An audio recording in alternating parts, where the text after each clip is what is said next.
2018 model Z ഓപ്ഷനിൽ വരുന്ന ഒരു അടിപൊളി ക്രിസ്റ്റയാണ് നമ്മളിപ്പോൾ പരിചയപ്പെടുന്നത്. പ്രൊജക്റ്റഡ് ഹെഡ് ലാമ്പ് വരുന്ന വാഹനമാണ്. ഡീഫോഗർ, സൈഡ് ഇൻഡിക്കേറ്റർ ഒക്കെ അത്യാവശ്യം നല്ല ഭംഗിയിലാണുള്ളത്. ഫ്രണ്ട് ഫേസ് ലിഫ്റ്റ് ചെയ്തിട്ടില്ല കേട്ടോ, അടിപൊളിയാണ്. ടയർ ഭാഗം നോക്കുകയാണെങ്കിൽ ഏകദേശം ഒരു 85% ഓടാനുള്ള ടയർ ഉണ്ട്. 92,000 കിലോമീറ്റർ ഓടിയ സെക്കൻഡ് ഓണർഷിപ്പിൽ വരുന്ന ഇനോവ ക്രിസ്റ്റ സെഡ് ആണ് കേട്ടോ നമ്മളിപ്പോൾ പരിചയപ്പെട്ടുകൊണ്ടിരിക്കുന്നത്. പുറകിലാണെങ്കിൽ ഡീഫോഗർ വരുന്നുണ്ട്, വൈപ്പർ വരുന്നുണ്ട്. അടിപൊളി ഫിനിഷിങ്ങിലാണ് വാഹനമുള്ളത്.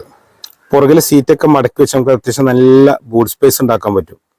7 സീറ്റർ വണ്ടി ആയതുകൊണ്ട് തന്നെ നടുവില് ബക്കറ്റ് ടൈപ്പ് സീറ്റാണ് വരുന്നത്. ക്യാപ്റ്റൻ സീറ്റാണ്, നല്ല ക്ലീൻ ആണ്, ക്വാളിറ്റിയാണ്.